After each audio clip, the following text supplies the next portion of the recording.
Pegue seu livro, coloque os fones, esvazie a mente. A Cabala Mística de Dion Fortune.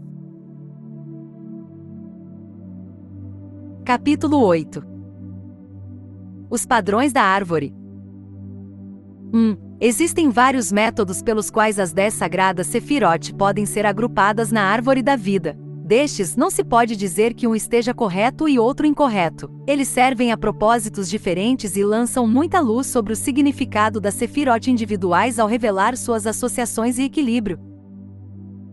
2. Eles também são valiosos porque permitem que o sistema decimal da árvore seja equiparado aos sistemas de 3, 4 e 7. 3. A conformação primária da árvore é em 3 pilares. Será observado por referência aos diagramas que as Sefirot prontamente se prestam a essa divisão vertical tripla, pois são organizadas em 3 colunas. Estas são chamadas de pilar direito da misericórdia, pilar esquerdo da severidade e pilar do meio da suavidade ou equilíbrio. Veja o diagrama 1. 4. Antes de prosseguir, devemos deixar claro o significado dos lados direito e esquerdo da árvore. Ao olharmos para a árvore no diagrama, vemos Bina, Gebura e Od no lado esquerdo, e Shokma, Shezer e Netzaz no lado direito. Esta é a maneira como vemos a árvore quando a usamos para representar o macrocosmo. Mas quando a usamos para representar o microcosmo, que é o nosso próprio ser, nós, por assim dizer, voltamos para ele, de modo que o pilar do meio se iguala à espinha, e o pilar que contém Bina, Gebura e Od com o lado direito, e o pilar que contém Shokma, Shezer e Netzaz com o lado esquerdo.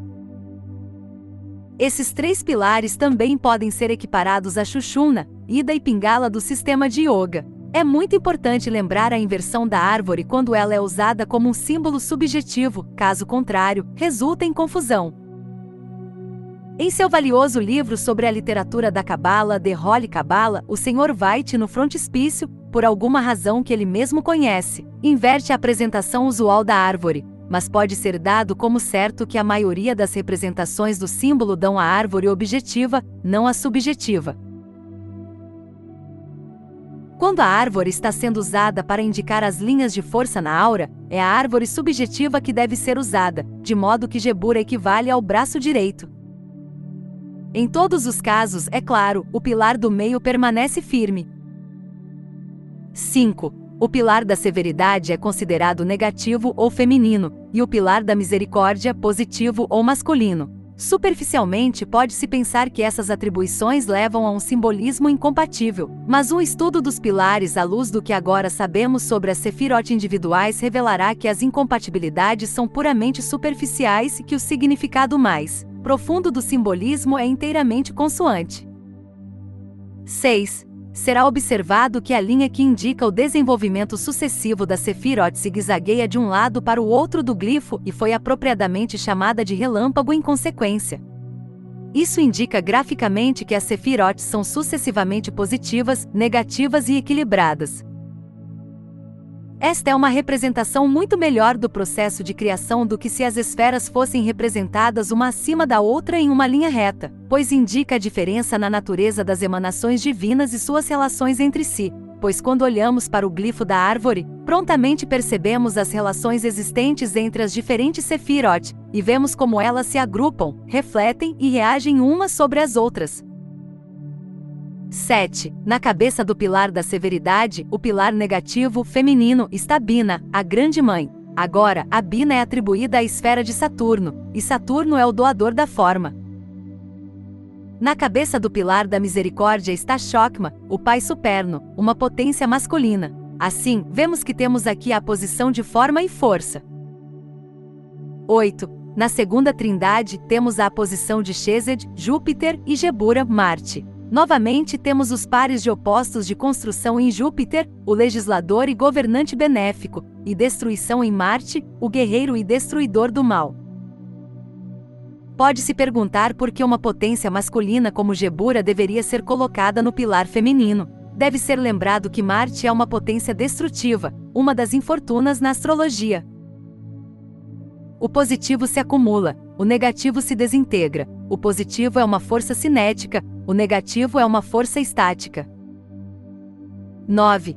Esses aspectos aparecem novamente em Netzaz na base do pilar da misericórdia, Iod na base do pilar da severidade. Netzaz é Vênus, o raio da natureza verde, força elemental, a iniciação das emoções.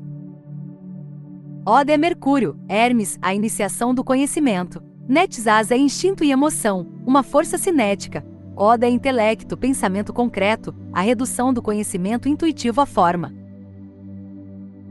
10. Devemos lembrar, no entanto, que cada sefira é negativa, isto é, feminina, em relação à sua predecessora, de onde emana e de onde recebe a influência divina, e positiva, masculina ou estimulante em relação à sua sucessora, a quem transmite a influência divina.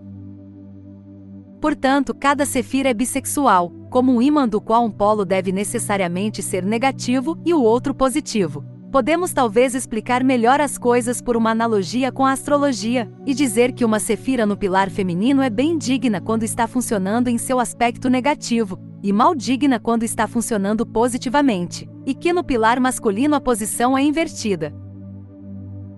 Assim, Bina, Saturno, é bem dignificado ao fornecer estabilidade e resistência, mas mal dignificado quando o excesso de resistência faz com que ele se torne ativamente agressivo e obtemos obstrução e acréscimo de matéria efeminada. Por outro lado, Chesed Misericórdia é bem dignificado ao ordenar e preservar todas as coisas harmoniosamente, mas maldiga quando a misericórdia se torna sentimentalismo e usurpa a esfera de Saturno, preservando aquilo que a energia ígnea de Marte, seu número oposto, a Sefira Gebura, deveria varrer da existência. 11. Os dois pilares, então, representam as forças positivas e negativas na natureza, o ativo e o passivo, o destrutivo e o construtivo, concretizando a forma e a força de movimento livre. 12. As sefirot no pilar do meio podem ser tomadas como representando níveis de consciência e os planos nos quais operam. Malkut é consciência sensorial, Yesod é psiquismo astral, Tiferet é consciência iluminada, o aspecto mais elevado da personalidade com o qual a individualidade se fundiu. Esta é a condição que realmente constitui a iniciação, é a consciência do eu superior trazida para a personalidade. É um brilho de consciência superior vindo de trás do véu Paroque. É por esta razão que os Messias e Salvadores do mundo são atribuídos a Tiferet no simbolismo da árvore, pois eles eram os portadores da luz para a humanidade. E como todos os que trazem fogo do céu devem fazer, eles morreram no sacrifício, morte pelo bem da humanidade. É aqui também que morremos para o eu inferior para que possamos ascender no eu superior, em Jesus Morimur. 13. O pilar do meio sobe através de Daatra, a sefira invisível, que já vimos ser conhecimento de acordo com os rabinos, e percepção consciente ou apreensão de acordo com a terminologia do psicólogo. Na cabeça deste pilar está Keter, a coroa, a raiz de todo ser. A consciência, então, alcança da essência espiritual de Keter, através da realização de Daatra, que a carrega através do abismo, para a consciência transladada de Tiferet, para onde é trazida pelo sacrifício do Cristo que rasga o véu Paroque, então para a consciência psíquica de Yesod, a esfera da lua, e daí para a consciência cerebral sensorial de Malkut. 14. Assim a consciência desce no curso da involução, que é o termo aplicado àquela fase da evolução que desce do primeiro manifesto através dos planos sutis da existência para a matéria densa. O esoterista deve, estritamente falando, usar apenas o termo evolução ao descrever a ascensão da matéria de volta ao espírito, pois então evolui aquilo que estava envolvido na descida através das sutis fases do desenvolvimento. É óbvio que nada pode ser evoluído desdobrado que não tenha sido previamente envolvido dobrado. O curso real da evolução segue a trilha do relâmpago ou espada flamejante. De Keter a Malkut na ordem de desenvolvimento das sefirot descritas anteriormente, mas a consciência desse plano por plano, e só começa a se manifestar quando as sefirot polarizadoras estão em equilíbrio. Portanto, os modos de consciência são atribuídos a sefirot equilibrantes no pilar do meio, mas os poderes mágicos são atribuídos a sefirot opostas, cada uma no final do feixe do equilíbrio dos pares de opostos. 15. O caminho da iniciação segue os enrolamentos da serpente da sabedoria sobre a árvore, mas o caminho da iluminação segue o caminho da flecha que é disparado do arco da promessa, Keshet, o arco-íris de cores astrais que se espalha como um halo atrás de Yesod. Este é o caminho do místico, distinto daquele do ocultista. É rápido e direto, e livre do perigo da tentação da força desequilibrada que é encontrada em qualquer pilar, mas não confere poderes mágicos, exceto aqueles de sacrifício em Tifaret e psiquismo em Yesod. 16. Notamos as 3 trindades da árvore em nossa discussão preliminar das 10 Sefirot. Vamos recapitulá-las novamente para maior clareza. Mader chama a primeira trindade de Keter, Chokma e Bina de mundo intelectual, a segunda trindade de Chesed, Gebura e Tifaret de mundo moral, e a terceira trindade de Netzaz, Od e Yesod de mundo material. Para meu modo de pensar, essa terminologia é enganosa, pois essas palavras não conotam em nossas mentes o que se quer dizer com esses mundos. O intelecto é essencialmente uma concretização da intuição e apreensão, e como tal, é um termo inadequado para o mundo dos 3 supernos. Concordo com o uso do termo mundo moral para Chesed, Gebura e Tifaret, é idêntico ao meu termo triângulo ético, mas com o termo mundo material para a trindade de Netzaz, Od e Yesod eu discordo enfaticamente, pois este termo pertence exclusivamente a Malkut. Estas 3 Sefirot não são materiais, mas astrais, e para esta trindade eu proponho o termo astral ou mundo mágico. Não é bom arrancar palavras de seu significado de dicionário, mesmo que você defina seu uso delas, e isso Maders não se preocupou em fazer. 17. A esfera intelectual não é tanto um nível quanto um pilar, pois o intelecto, sendo o conteúdo da consciência, é essencialmente sintético. Estes termos, no entanto, são aparentemente tirados de uma tradução um tanto grosseira dos nomes hebraicos dados aos 4 níveis em que os cabalistas dividem a manifestação. 18. Estes 4 níveis permitem ainda outro agrupamento da Sefirot. O mais alto deles é Atzilut, o mundo arquetípico, consistindo de Keter. O segundo, Bria, chamado de mundo criativo, consiste de Chokma e Bina, o Abba e Ama supernos, pai e mãe. O terceiro nível é o de Yetzira, o mundo formativo, consistindo nas 6 Sefirot centrais, a saber, Chesed, Gebura, Tifaret, Netzaz, Od e Yesod. O quarto mundo é Assia, o mundo material, representado por Malkut. 19. As 10 Sefirot também são conformadas em 7 palácios. No primeiro palácio estão as 3 supernas, no sétimo palácio estão Yesod e Malkut, e o resto das Sefirot cada uma tem um palácio para si. O agrupamento é de interesse por revelar o relacionamento íntimo de Yesod e Malkut, e permitir que a escala décupla da Cabala seja equiparada à escala sétupla da Teosofia. 20. Há também uma divisão tripla da Sefirot que é muito importante no simbolismo cabalístico. Neste sistema, Keter recebe o título de Ari Camping, o vasto semblante.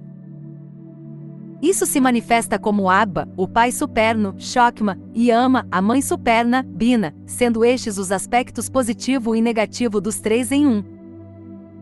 Estes 2 aspectos diferenciados, quando unidos, são, de acordo com Maders, Elohim, aquele curioso nome divino que é um substantivo feminino com um plural masculino anexado a ele. Esta união ocorre em Daatra, a Sefira invisível. 21. As próximas 6 Sefirot são conformadas em Zeir Anpin, o semblante menor, ou Microprosopos, cuja Sefira especial é Tifaret. A Sefira restante, Malkut, é chamada de noiva de Microprosopos. 22. Microprosopos também é às vezes chamado de rei, Malkut é então chamada de rainha. Ela também é chamada de mãe menor ou Eva terrestre, em distinção de Bina, a mãe superna. 23. Esses diferentes métodos de classificação da Sefirot não são sistemas concorrentes, mas são projetados para permitir que o sistema decimal dos cabalistas seja equiparado a outros sistemas, usando uma notação tripla, como a cristã, ou como já notamos, um sistema sétuplo como a teosofia. Eles também são valiosos para indicar afiliações funcionais entre as próprias Sefirot. 24. O sistema final de classificação que devemos notar está sob a presidência das 3 letras mães do alfabeto hebraico, Aleph, A, Mem, M e Shin, SH. Essas 3, de acordo com a atribuição yetzirática do alfabeto hebraico, são atribuídas aos 3 elementos do ar, água e fogo. Sob a presidência de Aleph está a tríade aérea de Keter, na qual está a raiz do ar, refletindo para baixo através de Tiferet, o fogo solar em Resod, a radiância lunar. Em Bina está a raiz da água, Mará, o grande mar, refletida através de Shezed em Od, sob a presidência de Men, a mãe da água. Em Chokma está a raiz do fogo, refletida para baixo através de Jebur em Netzaz, sob a presidência de Shin, a mãe do fogo. 25. Esses agrupamentos devem ser mantidos em mente, pois eles ajudam muito na compreensão do significado de Sefirot individuais, pois, como temos já apontado em várias conexões, uma Sefira é melhor interpretada por suas afiliações.